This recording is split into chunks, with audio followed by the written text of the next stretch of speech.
Innal hamdalillah nahmaduhu wa nasta'inuhu wa nastaghfiruh wa na'udzu billahi min syururi anfusina wa min sayyiati a'malina man yahdihillahu fala mudilla lahu wa man yudlil fala hadiyalah asyhadu an la ilaha illallah wahdahu la syarikalah wa asyhadu anna muhammadan abduhu wa rasuluh la nabiyya ba'dah. Allahumma shalli wa sallim wa barik wa karrim wa tahannan wa tafaddal wa takarram ala sayyidina wa maulana Muhammad wa ala alihi wa ashabihi wa azwajihi wa dhurriyyatihi. Amma ba'du, subhanak la ilma lana illa ma 'allamtana innaka antal alimul hakim wa ma as'alukum alaihi ajra in ajriya illa 'ala Allahi alladzi fatarani rabbil alamin.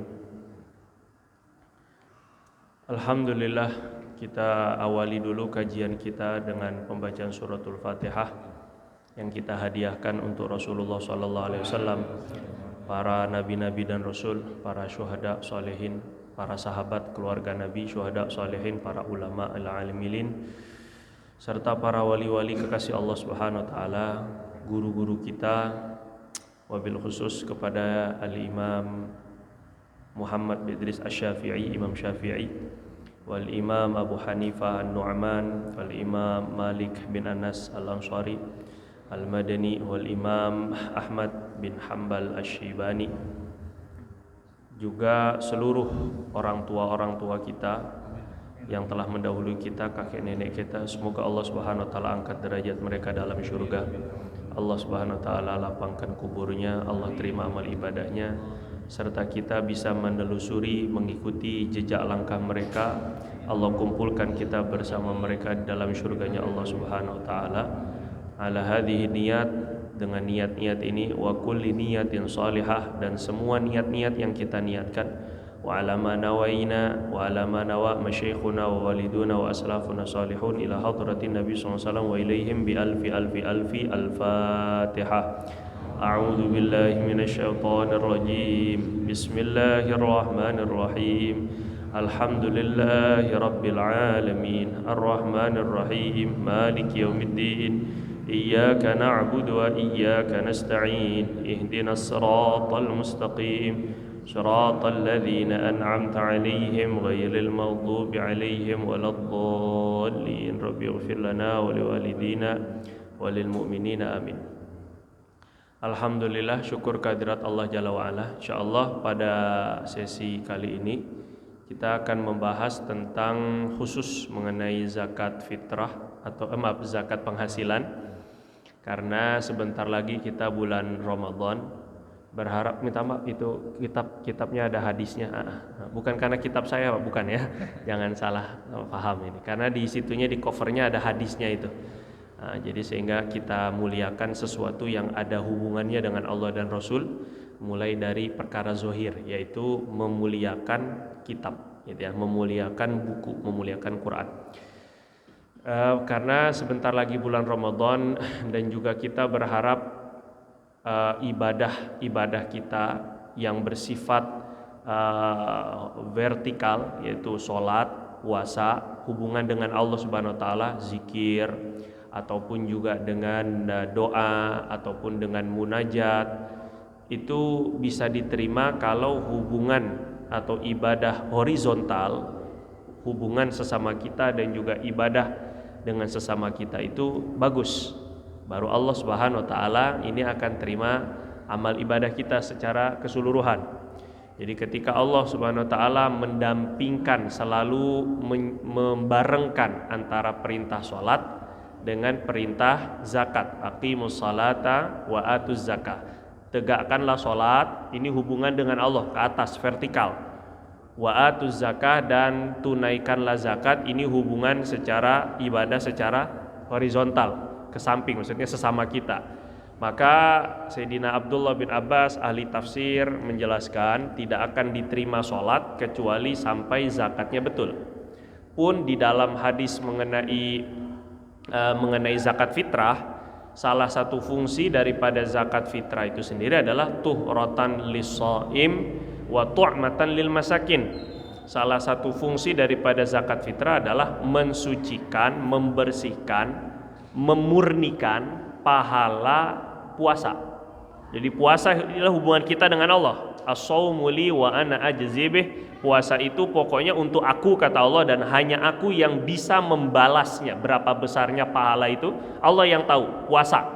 Nah, tapi puasa kita akan murni, akan bersih daripada kotoran itu kalau menunaikan zakat fitrah. Artinya zakat itu untuk memastikan, meluluskan agar hubungan kita dengan Allah itu diterima.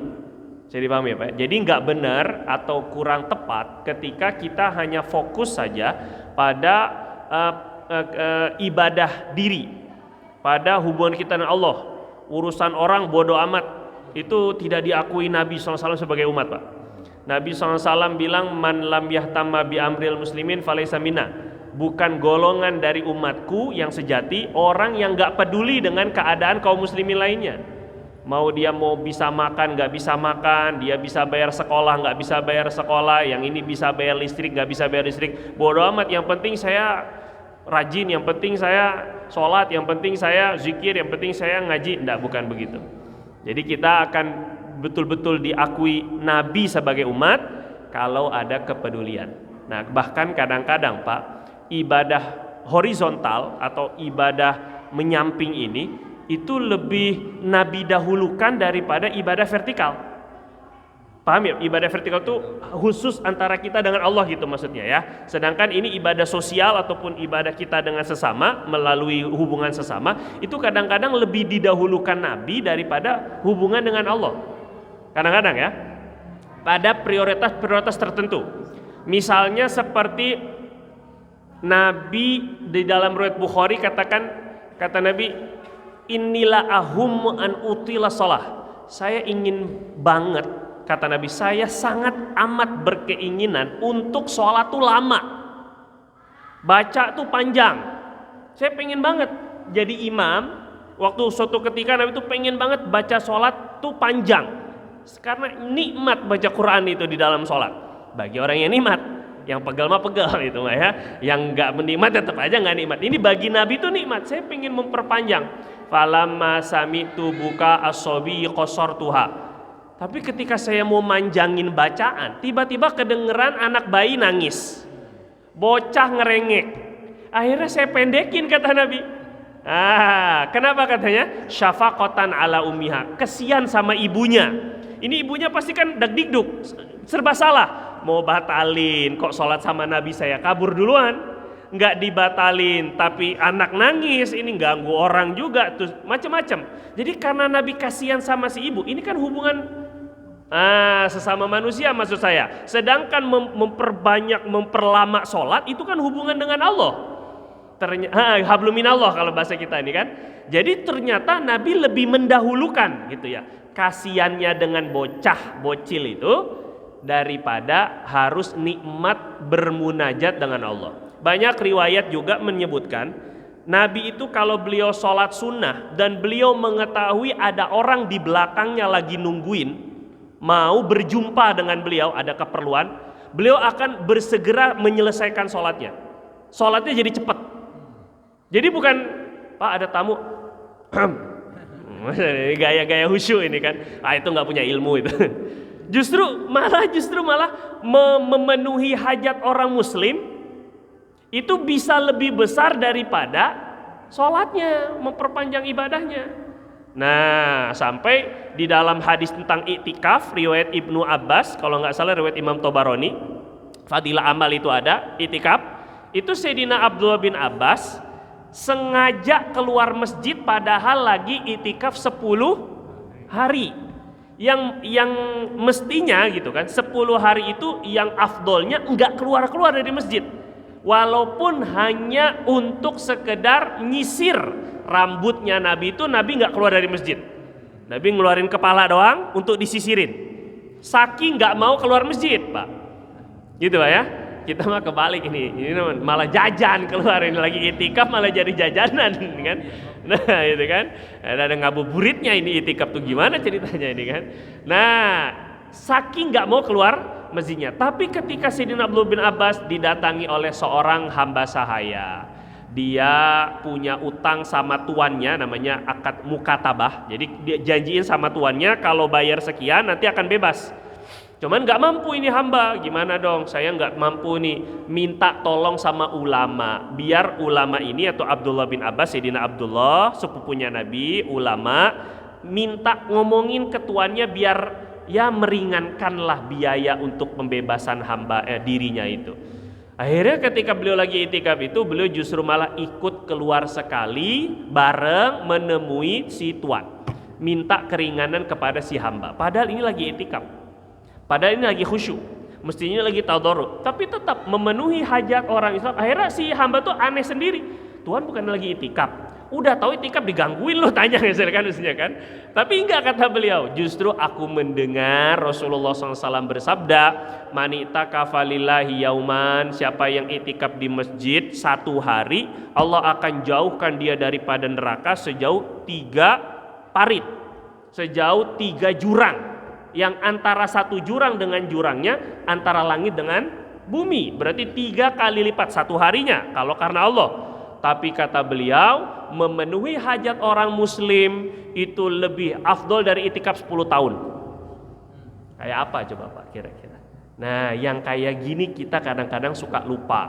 Jos dalam ibadah tapi lupa dengan sosial. Jadi kadang-kadang kok kita makin bagus dalam ibadah tapi pelit, tapi nggak peduli, maksudnya tapi jorok, tapi bikin orang nggak serak. Ini nggak benar ini ya.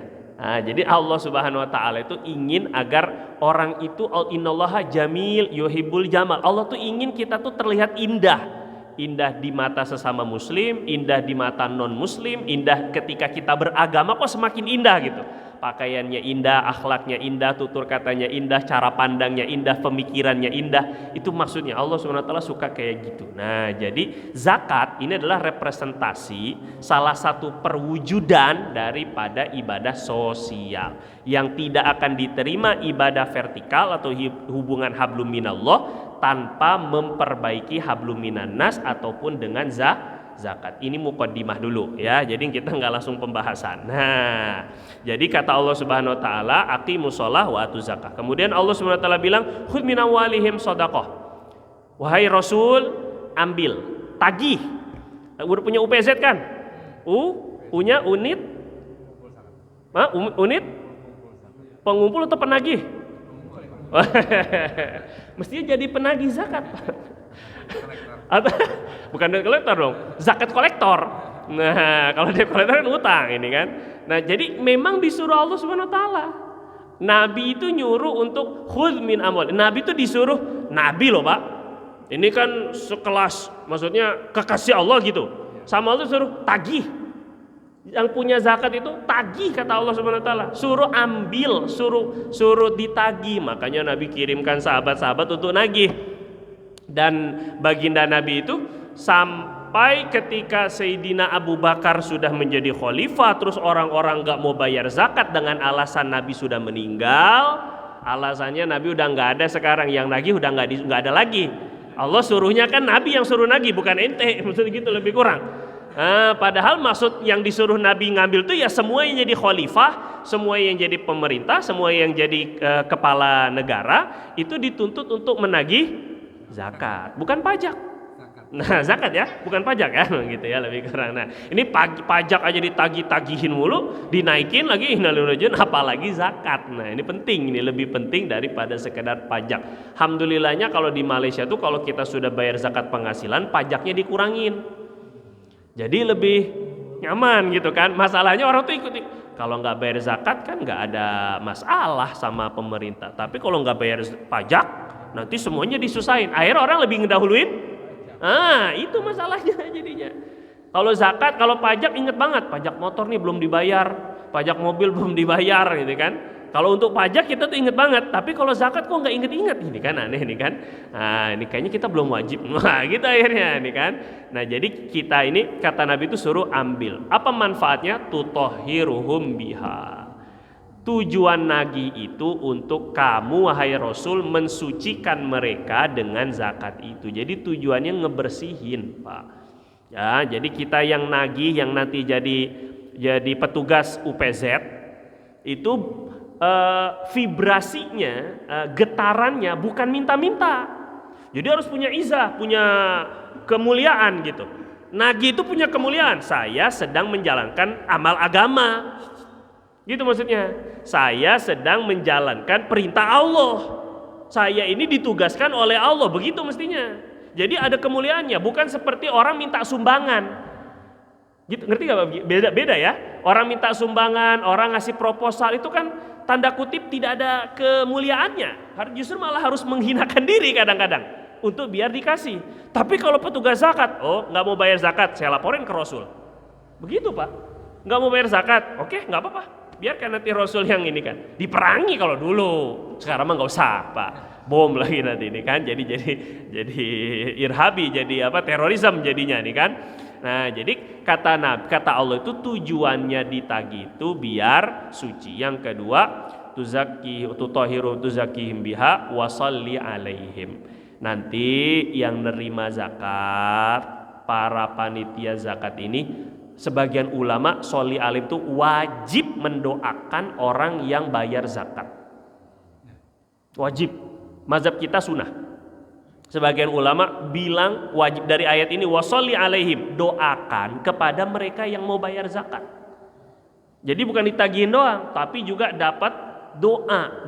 Dari sini Pak, sunnah anjuran ketika kita dapat sumbangan, bagus kemarin dibacain Fatihah sebelum Jumatan, kita bacakan Fatihah kepada para muhsinin, orang-orang yang telah berinfak, berwakaf, sedekah. Itu memang ajaran Allah, wasolli alaihim.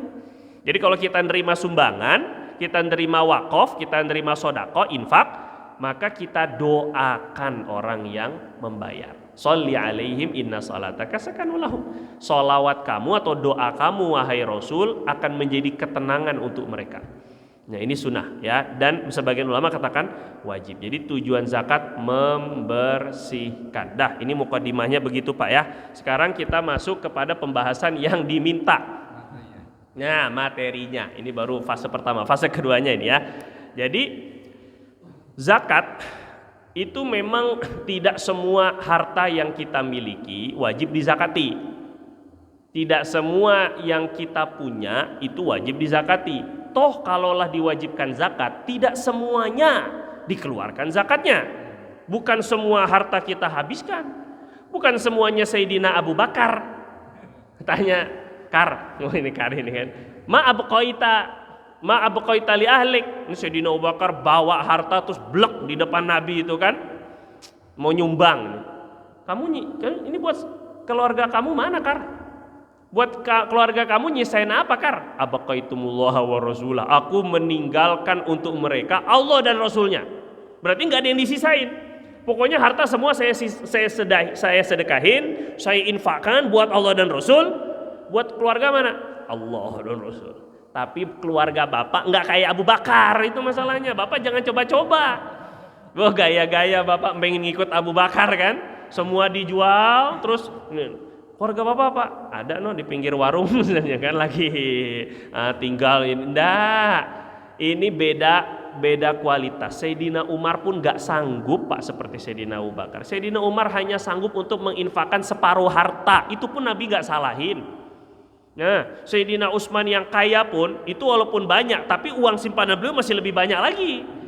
Walaupun beliau udah ribuan dinar disedekahkan dan diinfakkan, tetap beliau masih punya bisa mutar modal lebih banyak. Yang walaupun Sayyidina Abdurrahman bin Auf sampai 70 onta yang menggetarkan Madinah semuanya beliau infakkan di jalan Allah, tapi tetap harta bisnis beliau masih jauh lebih banyak.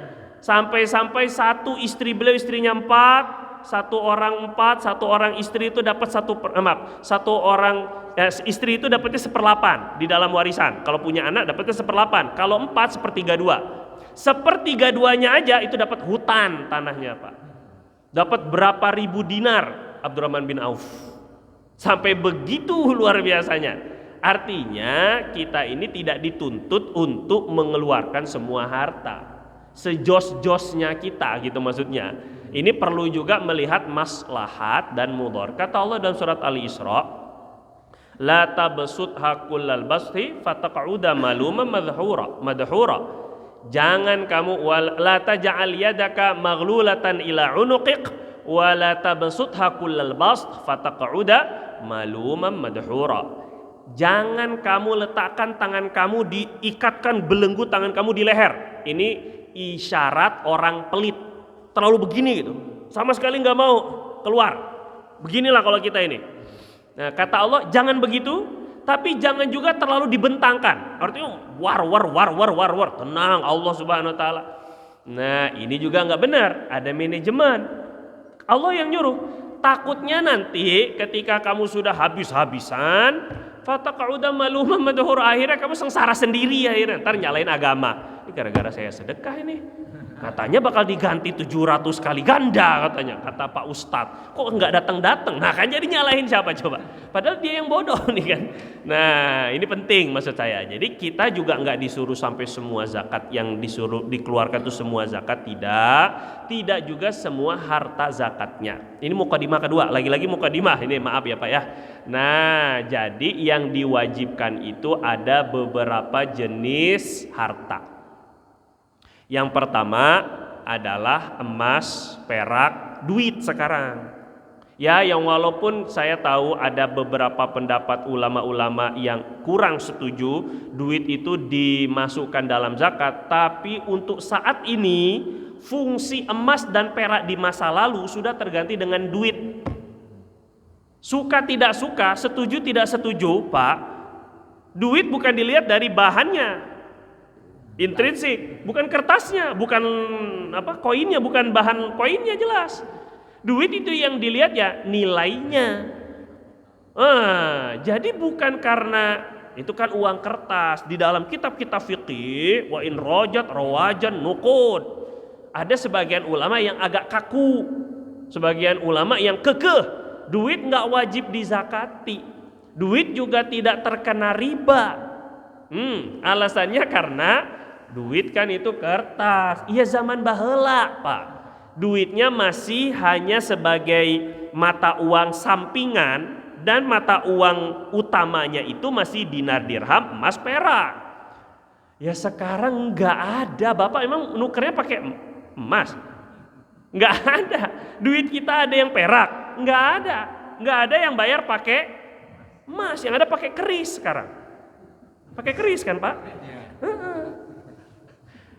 Bahkan Bapak baru nyambung pasti.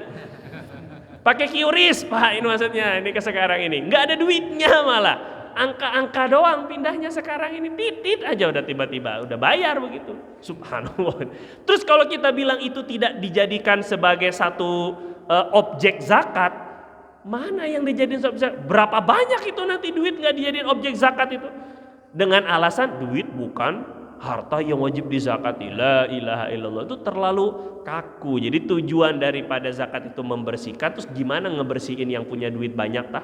Kalau duit itu tidak termasuk objek zakat. Jadi duit itu termasuk satu mata uang, emas, perak, duit. Nah ditambahlah oleh Kementerian Agama. Ini peraturan Menteri Agama udah lama.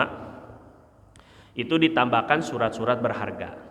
Gitu ya, mulai dari surat giro, wesel atau yang semisal. Kalau surat tanah enggak, surat rumah enggak, PPKB enggak.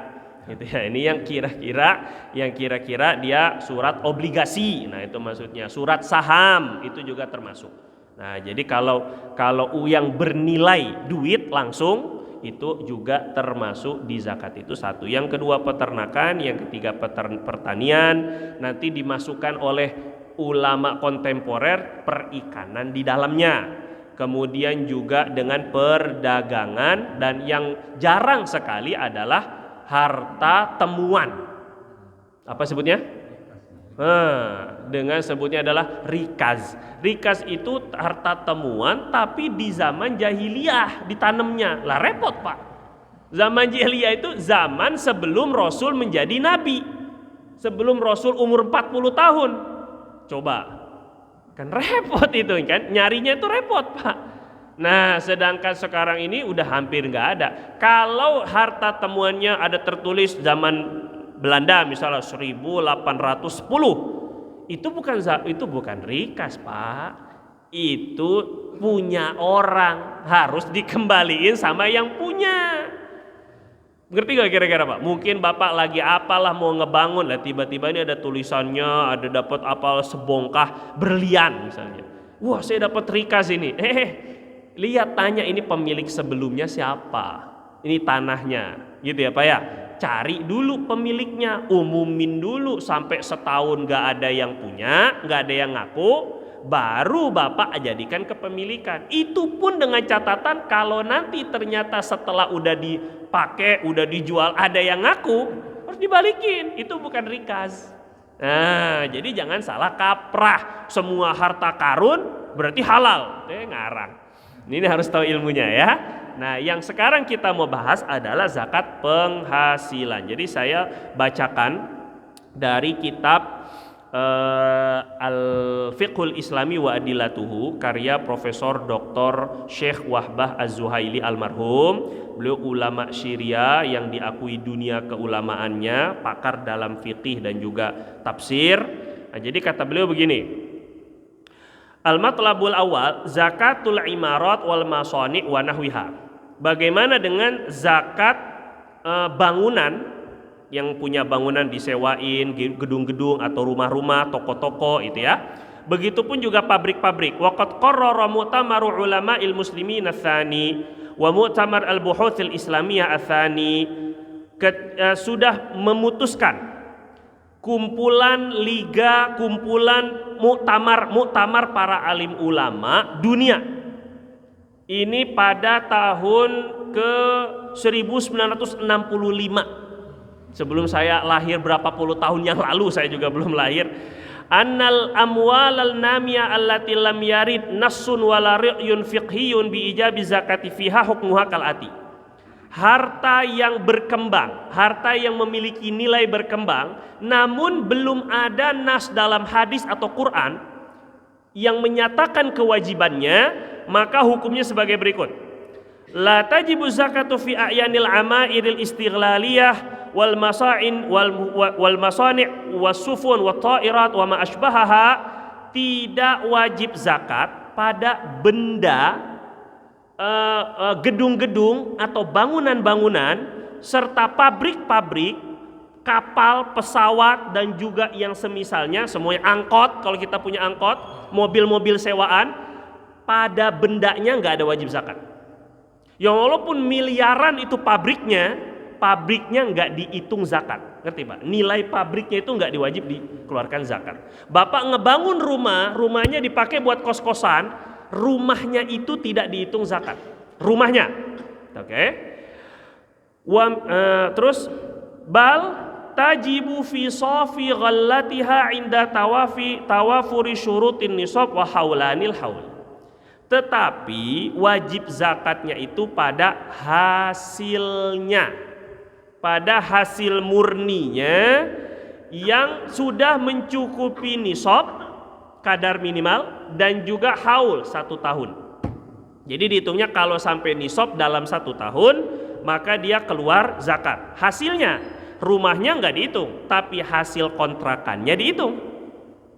Pabriknya nggak dihitung, tapi hasil daripada pabriknya dihitung. Kita punya pesawat misalnya, terus kita sewain, nilai pesawatnya nggak dihitung, tapi hasil daripada penghasilan sewa pesawatnya itu dihitung. Nah, kemudian wa miqdaru zakah wa rubu'ul usyri fi nihayatil haul. Enggak ada di kitab buku itu hijau, enggak ada Pak. Karena buku hijau itu saya susunnya dari fikih turos, fikih klasik. Di fikih klasik enggak ada. Nah, ini kontemporer, makanya ini kan permasalahan mustajadat disebutnya, masail mustajadat, masalah kontemporer ya. Maka kalau sudah berapa kadar nisabnya yang wajib dikeluarkan 1/40 atau 2,5% di akhir tahun atau 2,5% atau 1/40 atau 2,5%, sebagaimana zakat perdagangan dan juga zakat duit. Pokoknya tabungan, kemudian hasil kontrakan, ataupun juga dengan hasil daripada persewaan, nah, itu semuanya dikumpulin jadi 1 tahun sampai enggak nisabnya. Nisabnya sama seperti emas 85 gram. Sekarang 1 gram hampir 1,5 juta. Lebih malah sekarang. Pedagang emas di sini ada, biasanya ada mini golders ini ya. Ada pedagang mini gold yang update status emas mulu gitu ya. Nah, jadi kalau 1,5 atau 1 juta kali 85 berarti berapa? 85 kali setengahnya lagi 42,5 juta. Berarti 85 tambah 42 130. Nah, 127.500 juta. 500.000. 127.500.000. Itu untuk duit. Dulu kita masih ngitung 1 jutaan, Pak. Kalau 1 juta 85 juta udah kena. Sekarang alhamdulillah nggak kena. Weh, Bapak hati-hati. Ini kan alhamdulillah nggak kena berarti nggak siap jadi orang kaya, Pak. Orang takut zakat. Mana ada orang kaya tuh nggak mau zakat, itu bukan kaya namanya nih kan. Kalau memang seneng kena zakat berarti Bapak udah kaya. Justru syukur, bukan malah alhamdulillah nggak kena karena belum nisab ini kan. Nah, ini satu. Kemudian wa fi syarikat la yunzaru ila majmu'i arbahi syarikat. Adapun untuk perusahaan PT dan semisalnya yang gabungan modalnya ini, itu tidak, ini kata beliau, tidak dilihat, tidak dihitung dari hasil perkumpulan. Tetapi kata beliau, wa inna ma yunzaru ila ma yukhassu kullu syarikin ala hidatin. Tetapi setiap investornya nanti, para pemilik modalnya menghitung masing-masing zakatnya, pendapatannya. Ini menurut Muktamar Ulama. Jadi kumpulan para ulama begitu di tahun 1965 ya. Terus kemudian wa hadzal qarar yattafiqu ma'al marwi 'anil Imam Ahmad alladzi yara annahu tuzakka hadzal mustaghallatu min ghallatiha wa iradiha. Ini pendapat sesuai dengan pendapat dan pandangan mazhab daripada Imam Ahmad bin Hambal yang mewajibkan untuk dikeluarkan zakat dari hasil-hasil yang tadi disebut. Hasil dari pabrik, hasil dari persewaan, hasil dari bangunannya ada penghasilannya. Gitu ya Pak ya. Kalau Bapak punya rumahnya ada banyak tapi itu untuk pribadi, dipakai pribadi, tidak disewakan, tidak dijadikan bisnis, nah, maka itu tidak dihitung zakat. Tapi kalau Bapak niat awalnya beli rumah untuk dijual lagi, memang itu jadikan bisnis namanya. Bapak beli, niatnya nanti kalau ada harga naik, jual. Beli, jual. Walaupun cuma 1, tapi harganya sudah mencapai nisab tadi 127 jutaan, maka dia atau 85 gram emas, maka wajib mengeluarkan zakatnya 2,5% dari duit. Kemudian yang kedua, sekarang zakatu kasbil amali wal mihanil hurra. Zakat penghasilan pekerjaan. Nah, kalau yang tadi dari bangunan, dari hasil persewaan barang, ataupun sekarang ini dari jasa. Nah, kita, apakah ada zakatnya penghasilan? Wal muqarrar fil madzahibil arba'ah annahu la zakata fil malil mustafad hatta yablugha nisaban wa yatimma haulan. Perhatikan baik-baik ini Pak ya.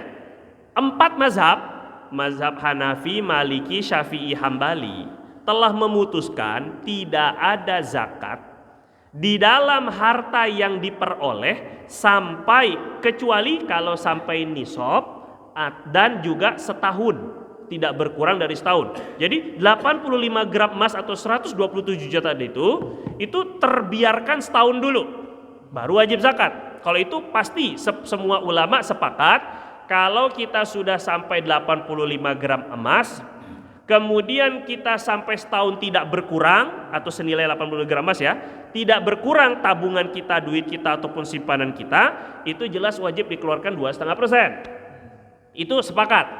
Yang jadi titik polemik adalah bagaimana yang pendapatannya tidak sampai setahun, tapi kalau di total setahun itu mencukupi.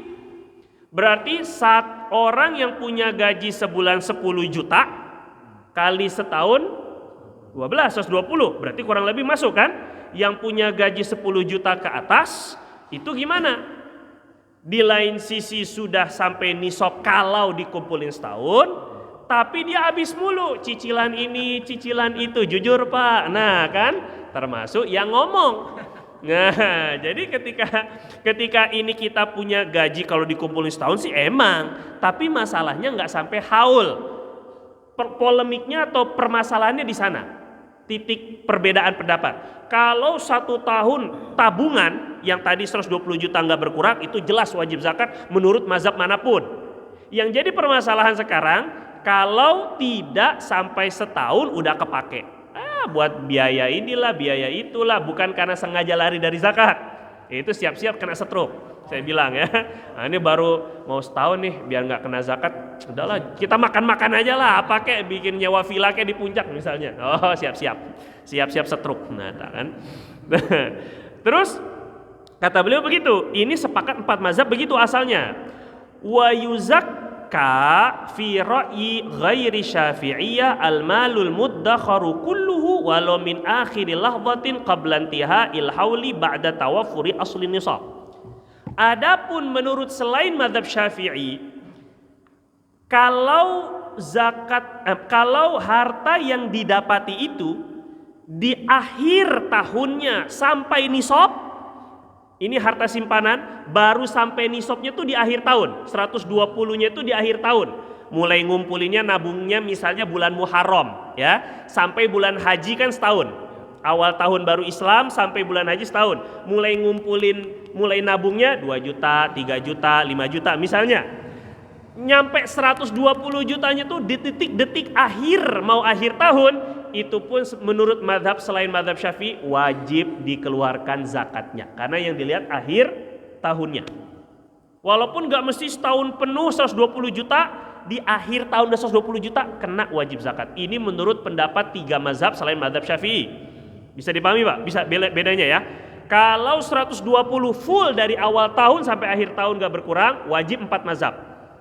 Kalau hanya di akhir tahun sampai 120, menurut 3 mazhab wajib, menurut mazhab Syafi'i gak wajib. Bisa dipahami? Bingung Pak? Nah, liar ya mulai. Nanti saya kesimpulkan. Tapi, nah ini kita pakai yang mana nanti? Wa yumkinul qawlu biwujubi zakah fil malil mustafad bi mujarradi qabdih. Sekarang permasalahannya kan dapat gaji ambil habis, dapat gaji pakai, dapat gaji pakai. Jadi maknanya nggak sampailah 120, tapi kalau dikumpul-kumpulkan itu jadi 120 juta. Nah, bagaimana yang kayak gitu? Kata beliau, dan ini juga adalah keputusan ulama internasional, boleh kita mengambil kewajiban zakat penghasilan yang seperti itu, ambil gaji tadi, ketika tidak perlu nunggu setahun, tapi dilihatnya dari setiap kali gajian, setiap kali dapat penghasilan, setiap bulan, entah itu mungkin jasa, ataupun juga dia punya perusahaan, ataupun juga karena dapat gaji, dia setiap dapat itu boleh. Walau lam yamdi alaihi haulun, yang walaupun belum setahun.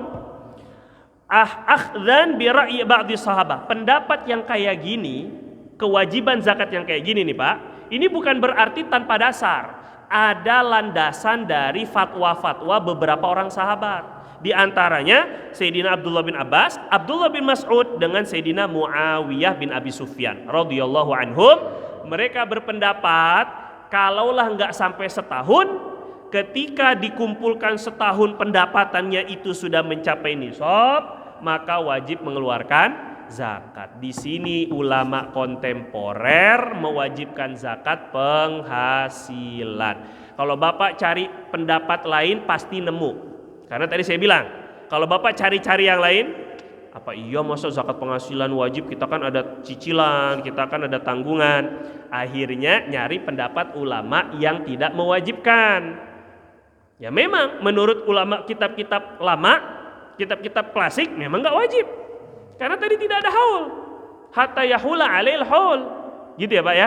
Tapi bukan berarti tidak ada di kalangan sahabat yang berpendapat mewajibkan. Akhirnya ulama kontemporer ambil yang ini, mewajibkan. Dari mana? Dari sahabat Nabi.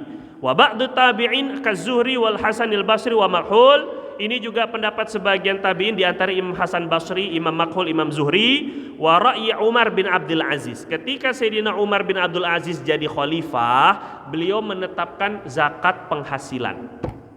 Nah, jadi kalau sekarang bagaimana?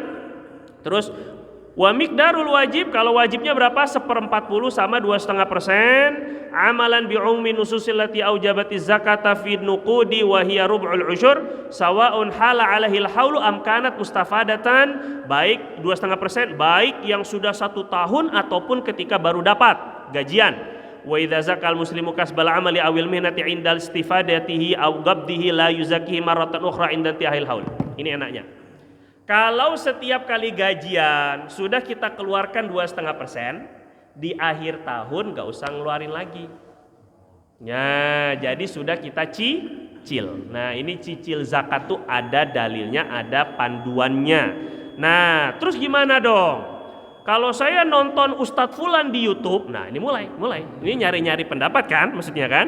Saya niat Ustadz ini kata Fulan ini nggak wajib karena tidak ada itu di dalam kitab-kitab fikih lah atau macam-macam. Atau kata Ustadz ini wajib, saya jadi bingung. Pak, ingat, ini adalah kaidah. Kalau pemerintah sudah menentukan dalam perbedaan pendapat ulama, maka harus memutus perbedaan pendapat ulama. Bisa dipahami Pak? Misal, Bapak mau nikah lagi. Enggak. Bapak misalnya mau nikah atau mau menikahkan. Boleh nggak Bapak datang ke KUA, terus Bapak bilang, saya mazhab, maaf Bapak KUA yang terhormat, tanpa merasa hormat ya, saya nggak butuh dengan saksi karena saya mazhab Maliki. Misalnya di dalam mazhab Maliki nggak perlu saksi. Misalnya di dalam mazhab Hanafi nggak perlu wali. Jadi nikahnya ya kita aja, nggak usah ada saksi. Saya yang penting ada si wali perempuan, nah nggak apa-apa. Boleh nggak kira-kira Pak? Nggak boleh. Jadi sudah keputusan dari Kementerian Agama dan juga menurut pemerintah, nikah kita harus ikut mazhab Syafi'i. Ada walinya, ada saksinya 2 orang, kemudian ada suaminya, ada istrinya, ada akad ijab qabulnya, jelas. Jadi kita nggak boleh pindah mazhab. Maksud saya begitu. Untuk tadi, maksudnya untuk mencari kemudahan ke atas. Jadi kalau sudah pemerintah yang memutuskan, ini sekali lagi, selama keputusan itu bukan perkara yang haram secara ijma, secara kesepakatan ulama. Selama masih debatable, masih khilafiyah, kemudian pemerintah memutuskan, maka keputusan pemerintah itulah yang akan memutuskan daripada mana pendapat yang terkuat, mana pendapat yang harus dipakai. Bisa dipahami Pak? Kalau di Malaysia, Brunei, Singapura nggak ada Pak lebaran beda. Cari nggak ada Ramadan beda tuh nggak ada. Pemerintahnya menerima semua pendapat, terus nanti pemerintah tetapkan titik. Nggak ada. Oh kami organisasi beda, kami nggak ikut pemerintah. Oh nggak boleh itu. Mestinya begitu maksudnya. Jadi orang nggak bingung Pak. Ada yang belum kurang 2 hari udah lebaran. Enakan itu kayaknya deh kita pindah aja. Misalnya jadinya. Jadi akhirnya jadi masalah. Nah, jadi ini keputusan ulama itu ya, maksudnya kata Imam Wahbah Zuhaili, kata Syekh Wahbah Zuhaili itu, kalau pemerintah sudah memilih satu pendapat yang walaupun pendapat itu pendapat lemah, selama tidak haram secara ijma, bukan haram yang disepakati ulama. Kalau menentang keharaman nggak boleh kita ikut. Tapi kalau masih debatable, masih khilafiyah, maka pendapat pemerintah itu yang jadi kuat. Maksud saya adalah menurut putusan Menteri Agama nomor 52 tahun 2014, sudah 10 tahun yang lalu lebih, zakat profesi wajib. Caranya seperti tadi, bagi orang yang mencapai 85 gram emas pada 1 tahun gaji, Ya Pak ya, 1 tahun gaji sampai 85 gram emas, maka dia boleh mengeluarkannya tiap bulan 2,5%, ataupun nanti tunggu setahun dirapel, itu juga boleh. Jadi Pak, saya sudah pernah sampaikan, kita bayar zakat itu gampang, boleh dicicil. Nah, setiap Jumat Bapak keluar 50.000, misalnya gaji 10 juta, berarti kan keluarannya 250.000, 2,5%-nya 250.000. Nah, ngelihat pengemis, saya niat mengeluarkan zakat. Dalam hati aja, ini zakat mal saya. Caranya begitu doang kok. Transfer sekarang mah nggak pakai begini-gini Pak. Sekarang mah begini Pak. Sekarang mah ngeluarin zakat sekarang. Nanti lihat itu ada barcode UPZ. Saya niat ngeluarin zakat harta. Cicil aja. 50.000, 50.000 kali 4 sebulan, 4 minggu udah 200. Tinggal tambahin gocap 50.000. Begitu caranya. Nggak susah, nggak ribet, nggak usah pakai Pak salaman dulu ya, saksi udah kayak mau nikah aja Pak ini ya. Itu nggak perlu, itu nggak wajib ya. Ada pertanyaan? Nggak ada, alhamdulillah. Oh ya, silakan.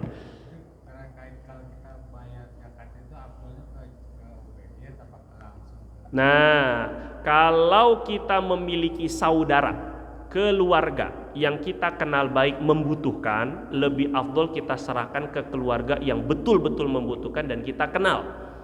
Nah, tapi kalau kita nggak kenal dengan keluarga yang membutuhkan, misalkan, maka lebih afdol kita serahkan ke UPZ ataupun juga lembaga zakat itu, Laznas, Laziz yang semisalnya, karena mereka lebih tahu, maksudnya mana yang lebih membutuhkan secara pasti, secara meluas, biar manfaatnya merata secara meluas, gitu maksudnya. Kalau kita pribadi, ya silakan, kalau kita ada kenalan, tetangga dekat atau keluarga yang menurut kita sangat membutuhkan, kita mau ngeluarin zakat ke beliau, itu lebih baik karena kita tahu betul. Tapi kalau kita nggak dalam kondisi kayak gitu, maka ke lembaga itu jauh lebih bagus, karena begitulah di zaman Rasul. Jadi kebanyakan di sahabat itu ya nyerahkannya dikumpulin dulu ke Baitul Mal. Makanya ada gudang Baitul Mal depan Masjid Nabawi dulu itu, untuk ngumpulin harta-harta zakat dulu. Begitu maksud saya Pak. Jadi, dan itu perintah Rasul, perintah Allah untuk menagih. Rasul disuruh nagih. Maknanya lembaga-lembaga zakat itu harus ada. Karena di zaman Nabi pun ada lembaga zakat. Seandainya disuruh bayar masing-masing, ngapain Nabi suruh nagih? Paham maksud saya Pak? Nabi suruh aja udah bayar zakat masing-masing aja, cari orang miskin. Enggak, Allah suruh khudz min amwalihim. Ambil, tarik, tagih, tuntut sedekah dan zakat mereka. Jadi semangat bagi UPZ gitu ya. Ini ya, semangat bagi UPZ menjalankan perintah Allah Subhanahu wa taala, insya Allah. Mungkin ini ada cukup. Orang tua atau adik? Kalau orang tua beliau menerima zakat maksudnya, atau kita zakatin? Nerima zakat kita, jadi kita zakat kepada orang tua, gitu maksudnya. Jadi kalau orang tuanya itu tidak mampu, maka kita wajib nafkahi. Yang wajib dinafkahi tidak boleh menerima zakat kita atas nama fakir miskin. Tapi kalau atas nama beliau punya utang yang gak mampu beliau bayar, itu udah atas nama gharimin, sudah atas nama orang yang berhutang dan udah kredit, nggak mampu untuk bayar, selama utangnya bukan untuk maksiat, atau untuk maksiat judol, misalnya naudzubillah min dzalik, kena judol akhirnya nggak bisa bayar tapi udah tobat. Kalau nggak tobat jangan dibayarin, kena lagi nanti dia dipakai lagi judi kan. Nah itu maksudnya. Jadi kalau memang atas nama orang yang berhutang dan tidak mampu bayar, maka kita boleh mengeluarkan zakat kepada orang tua ataupun juga saudara. Adapun saudara, baik dia atas nama fakir miskin nerimanya ataupun juga atas nama berutang, boleh kita zakat kepadanya. Karena kalau orang tua, anak, cucu, orang tua, kakek dan seterusnya ke atas, itu wajib kita nafkahin kalau mereka miskin. Beda dengan saudara, saudara tidak wajib untuk kita nafkahi, jadi boleh menerima zakat kita. Dah cukup? Wallahu ta'ala a'lam bissawab. Semoga Allah Subhanahu wa ta'ala mampukan kita untuk bayar zakat, Pak. Amin ya rabbal alamin. Bukan hanya nerima zakat, bukan hanya ngarep zakat, semoga Allah mampukan kita bayar zakat. Amin ya rabbal alamin. Subhanakallahumma wa bihamdika asyhadu an la ilaha illa anta nastaghfiruka wa natubu ilaik. Assalamualaikum warahmatullahi wabarakatuh.